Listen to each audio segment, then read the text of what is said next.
Oke, jadi, gini ya, pada bab 4 ini kita akan belajar tentang implementasi dan aksi. Jadi, siapa melakukan apa. Jadi, untuk mencapai SDGs itu kan bukan tugas satu pihak gitu ya, tapi ini adalah sebuah gotong royong. Nah, gotong royong global dan nasional yang mana membutuhkan partisipasi gitu ya dari semua elemen masyarakat. Jadi, kita bisa bayangkan ini seperti sebuah orkestra, di mana setiap pemain itu memiliki peran krusial untuk menciptakan harmoni. Nah, jadi perannya dari peran apa aja? Jadi kita bisa bagi ya, ada peran pemerintah, peran swasta, dan peran individu. Nah, yang pertama adalah peran pemerintah. Oke, kenapa kok peran pemerintah? Seberapa penting sih? Nah, jadi pemerintah itu kan sebagai konduktor utama gitu, atau kita bisa bilang dia adalah nahkoda. Jadi mereka lah yang menetapkan arah dan membuat aturan mainnya.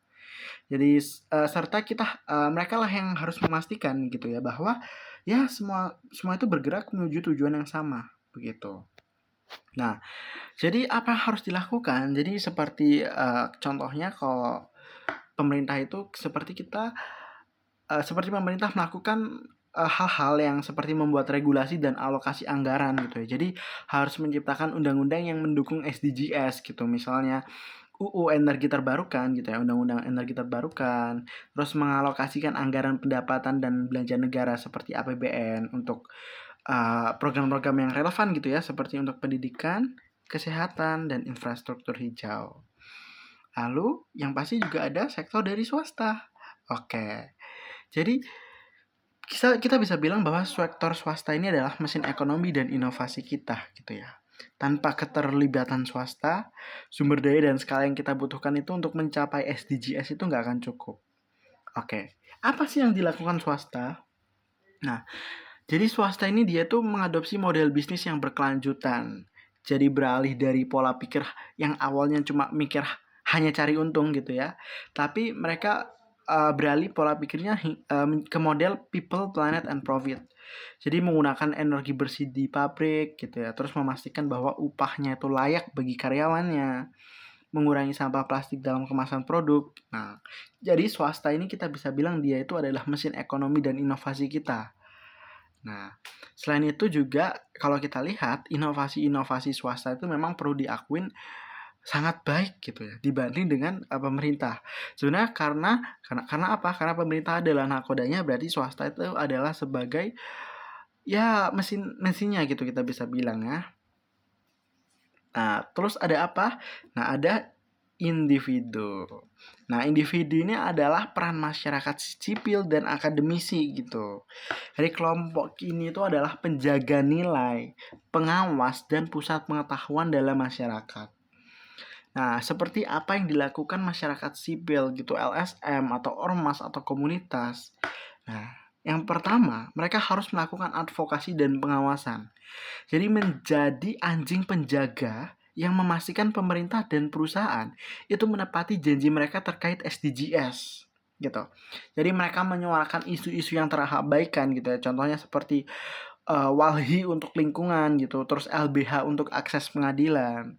Jadi melakukan advokasi dan pengawasan. Lalu daripada individu juga dia harus menjadi pelaksana di tingkat angka rumput gitu ya. Jadi semisal menjalankan program langsung di tengah masyarakat yang seringkali kita tidak terjangkau gitu oleh program besar pemerintah gitu. Selain itu juga kalau akademisi mereka bisa melakukan data seperti riset gitu ya, melakukan penelitian di mana yang bisa memberikan bukti ilmiah yang kuat sebagai dasar pembuat kebijakan yang efektif.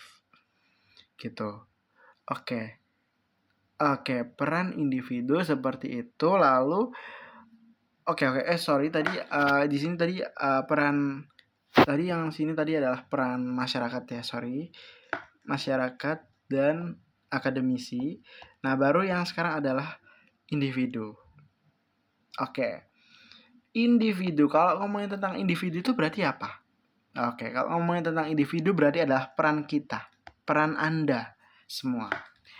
Kalian adalah sebagai agen perubahan sehari-hari. Apa yang bisa kalian lakukan? Kalian sebagai individu itu kalian adalah sebagai konsumen.